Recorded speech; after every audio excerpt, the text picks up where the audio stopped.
Torah Or, Parshas Bereshis, page Vav, bottom of the first column. Okay, the Alter Rebbe says, Lohavin Yinina Brachas, to understand the whole concept of Brachis. Kine Anchi Knesses Hagadela Tiknu HaBrachas Bizman Bayesheni. The whole concept of Brachis, making Brachis, is instituted by the men of the Great Assembly, Anchi Knesses Hagadela, in the time of the second Beis HaMikdash. That's when they instituted making brachas, which means, Bizman Bayisrish Lahoyim Mevarchim. In the time of the first Beis HaMikdash, there were no brachas, because they were only instituted during the second Beis HaMikdash. So, the question is, why didn't they have it before and then later we do have it? All the Jews are believers, the children of believers. Okay, what the philosophers were trying to figure out, lahav and besichlam, to understand what their seichel.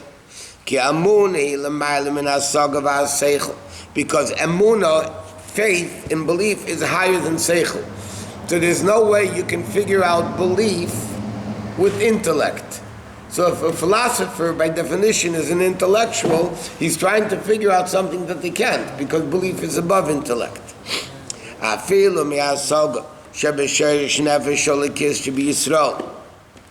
The Mazlayachos, it's even higher than the understanding of the Neshama. Because no mind can grasp Hashem at all. And it's infinitely greater than what's called the Mazel. That's why, because Jews are not bound by Mazel. Why? Because Jews come from a higher level than Mazel does, than the level of Mazel. So he says like this: Bizman Bayisrishin, in the time of the first Beis HaMikdash, the Jews and the Neshamis, the souls of the Jewish people in the first temple, were extremely, extremely lofty. They're very lofty souls. And godliness was revealed to them, permeated them. That in the time of the first Beis HaMikdash, the Neshamis were so lofty that they automatically felt internally this emunah, this faith and belief in Hashem. Therefore, therefore we learned in other places that in the time of the first Beis HaMikdash, they didn't say Moda'ani when they woke up in the morning. As soon as they woke up in the morning, they said what we say right after, Elokai Neshamish Nasatabi. That bracha, mentioning Hashem's name, Baruch Atah Hashem, Ma'aseh Neshamis of God, they said it before they even washed their hands. Second Beis HaMikdash, we have to say Moda'ani, which has no mention of Hashem's name in it. Because they were much greater souls. They woke up, they were pure. They didn't have any impurity on them. The same thing, they were such great neshamas, they felt godliness within them. So their emunah, it was actually felt within them. Bizman Bayesheni, at the time of the second Beis HaMikdash, the neshamas were not on such a lofty level. So the men of the Great Assembly instituted a brachas, to reveal this emunah, this faith and belief within us, to be baruch. So therefore, what is the concept of a bracha? A bracha doesn't only mean simply blessed art thou, Lord, whatever it means. According to Chassidus, baruch means not only blessing, but baruch means to bring down. There's a Hamavriches Hagefen, there's a Mishnah. You bring down the vine into the wheat. So Mavrich means to bring down, or like it says even in Chumash. By Eliezer, when he came to Rivka, it said, Vayavreches Hagemalim. He made them kneel to drink the water. So bracha means actually to bring down. So what do we do when we make a bracha? We bring down Ata, you, the essence of Hashem that's nameless. Hashem is the infinite level of God. Elokeinu is the natural level of Hashem. And where do we bring it down? Into Melech HaOlam, King of the world. So during the first Beis HaMikdash, they didn't need to verbally say it to bring it down because they had it already. Second Beis HaMikdash, why did they institute brachas then? Because then they needed it. Before that, in the first Beis HaMikdash, the Jews didn't need to make brachas to openly bring down godliness within them. It was automatic by them. Maverick is connected to the name of the Egyptian name of Yosef. Avreich. Over there means Av and Rach, a father and soft. Okay. So he says, the Seder, Shtausha, Samshocha, Giluizat, and how do we bring down this level of Kedusha within us? Mitchil Aliyas Havaya Lokeinu. First, we bring down this level of Ata. Ata means you, nameless. There's no name, just the essence of Hashem. Into Hashem Elokeinu, which is Gili Eretz Baruch Hu B'Neshamas Yisrael. We bring down this revelation of godliness, Elokeinu. It becomes our power, our might. Lies Elokeinu Mamish in the level of Bittul. It's because the neshamas come from the internal levels of the world. Meaning like this: when you have an expression, it's ours or mine. Mine means that I feel it. I have ownership over it. If you have ownership over it, you know about it. So the purpose is not Stam Hashem Elokim. We don't say Baruch Atah Hashem Elokim Melech HaOlam. We say Elokeinu. What does Elokeinu mean? That we bring it down, that it's ours, we feel it. If you bring it down and you don't feel it, it's not yours. It's just not yours. So the first step is to bring it down internally. Why are we able to bring it down internally? Because neshamas, which are essentially a part of Hashem, so like we said, the angels can't do it. The angels come, as we read in this week's parsha, from the external level of the world, like it says in Misham Yipared. The pasuk says in this week's parsha, Bereshis, the river came out of Eden to water the garden, and then it spread out into 4 rivers. Right? That's what the pasuk says. Arba Naharis. These 4 rivers are the 4 camps of the Shechina, Mach, Michal, Gabriel, Rafal, Zil, the various different levels of angels. Like it says, Michal Ba'achas.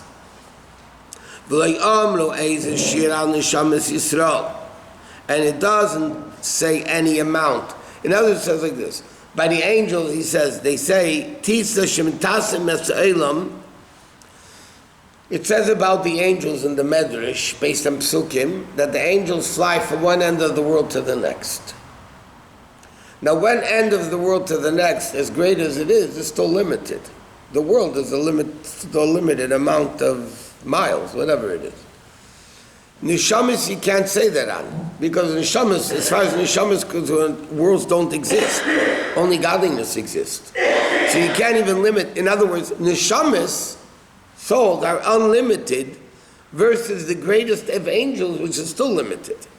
The greatest of angels, the top 4, Michal, Gabriel, Rafal, those guys, they're still limited. Because they are not the purpose of why Hashem created the world. In other words, as follows. There's what's called external will and internal will. Give a physical example which could be taken deeper and deeper and deeper. But a physical example means I want to work. I want to work. But that's not the real reason. The real reason is because I want to make money. So in order to want to make money, I need to have an external will that I want to work. But that's not the purpose. The purpose is not, it's only a means to an end. It's not an end by itself to work.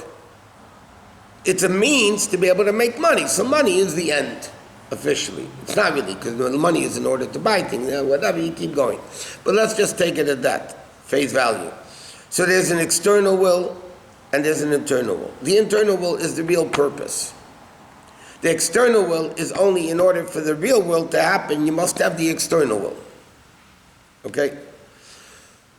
When Hashem created the world, there's the external will and there's the internal will. What's the external will? He made the whole system. He made the whole spiritual system. He created angels, he created all that. Yeah? That was all created with speech. It was all created with speech. Versus the neshama that it says in this week's parsha, Hashem blew into Adam Arishon. So we learned many times what's the difference between speaking and blowing. Talking is very external air coming out. You could talk, you could keep going. Why? Because it's a very limited external level that comes out. When you blow, it's a whole different story. You blow, your guts come out when you blow. And therefore, everything else in creation, it says in Chumash, Hashem said, which means it was only an external level of godliness. It's not the ultimate purpose of creation. The ultimate purpose of creation is for neshamas to come into a body and to do Torah mitzvahs. That's the real person. Now, in order for that to happen, you need to have inanimate, plant, animal, and humans. Like the Goyim, the 7 mitzvahs is to civilize the world. That's what the 7 Noahide laws are, to civilize the world. And then, after you have a civilized office, then you can do work. So, the external things that you buy in the office, that's not the ultimate purpose of the office. In order for a guy to be able to function and make a living, so you need all that external stuff. So therefore, neshamas are infinitely greater than malachim. And he says, that level, leishayach gabin neshamas klal, because elam emloyein teisim akim klal negdom, because a neshama, which is a part of Hashem, so worlds basically don't exist. Mash'ank in the gabi malachim, but compared to the angels, teisim ha'elam, ezamakim, the world exists. But Michal daler betisa achas. It says Michal can fly the whole world with one fly. Gavril needs 2. Elio needs 4. Okay, because he was a neshama, a physical body, and he became Gashmi. So, on the other hand, by neshamas, we say Elokeinu, that it's ours. This is the ultimate connection between the Jew and Hashem. And then through this, it becomes Melech HaOlam. We are the ones that reveal godliness in the world, Asher Kidshanu b'mitzvahs, that we're sanctified by doing mitzvahs. Then that level of godliness is able to permeate the rest of the world. Therefore, when they instituted the brachas in the second Beis Hamikdash, mamshich brach, they bring down this brach v'amshacha li'ezgili earnings of benefesh klal Yisrael, to reveal this level within the souls, sheteschasik amunas Hashem belibam, to strengthen the amun of Hashem in their hearts, to eat to such an extent as if we see godliness. Okay, so now the Rebbe says like this: the second Beis Hamikdash, the Jews were not so great. Therefore, the amunah, the faith and belief in Hashem, wasn't revealed. So therefore, we needed to do something to internalize it. By saying the bracha, thinking what you're saying, you actually reveal within ourselves this level of amunah. First Beis Hamikdash didn't need brachas because they had that level of faith. They didn't have to reveal it within them. They had it. If they had, what do you have to say a bracha for? You know, they're just greater neshamas. The only brachas they said was the biblical bracha of benching, Bereshis HaMazon, and only the first bracha benching. The Gemara says when the 3 brachas of benching were made up by Moshe Rabbeinu, first bracha, Neidelecha by Yeshua, and the third bracha David and Shlomo Melech, and the 4th bracha was later on in Yavne. But the first bracha, when the man fell, Then Moshe Rabbeinu said, Hazan es ha'olam kulu b'tuvei. That Hashem feeds the world. When they conquered the land of Eretz Yisrael, they said, thank you for the land. But thank Hashem for the land.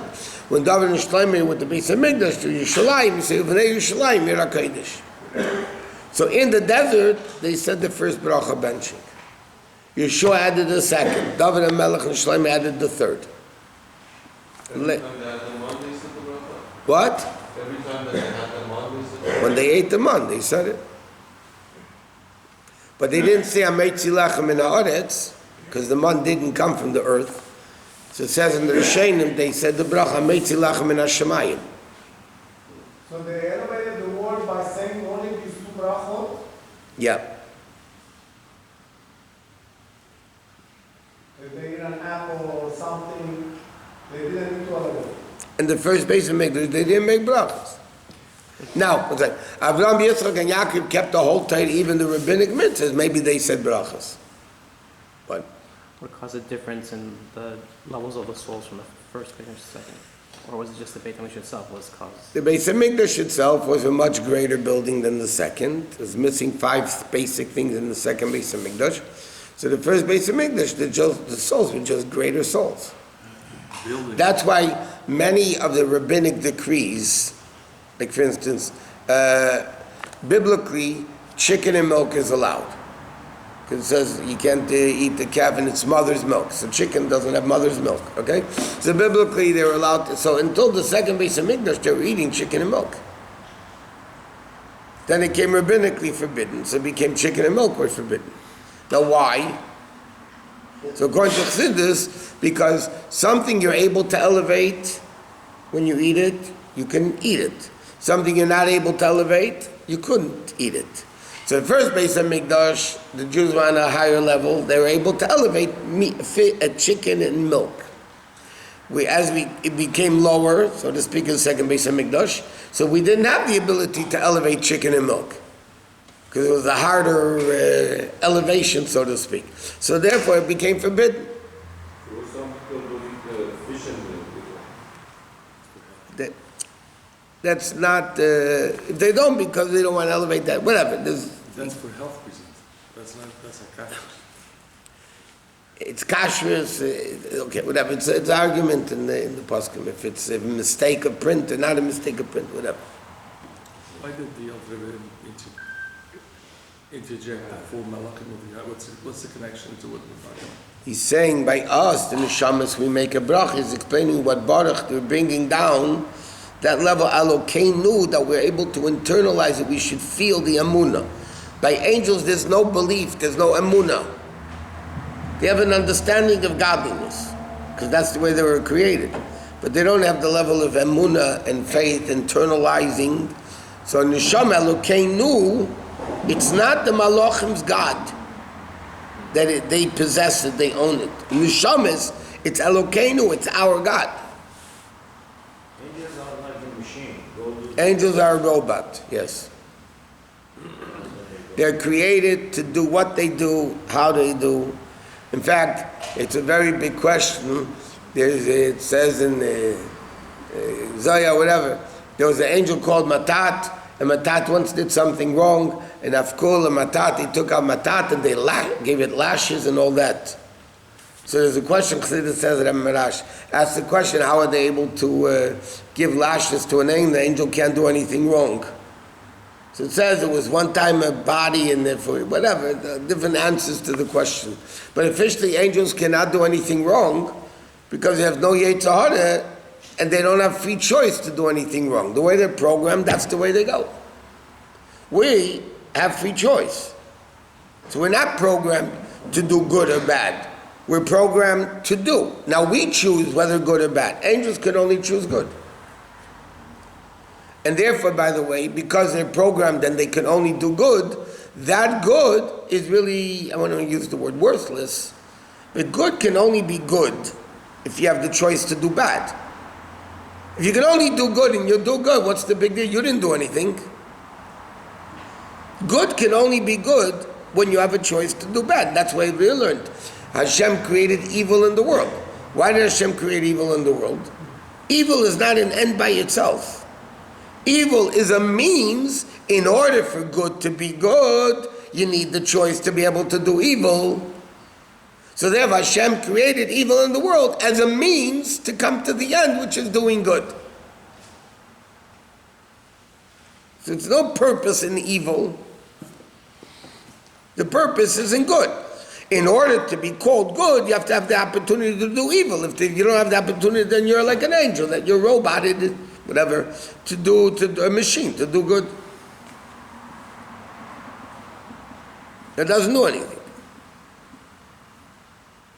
So neshama, therefore, only a neshama can say Elokeinu, and they can't. Okay. Wow.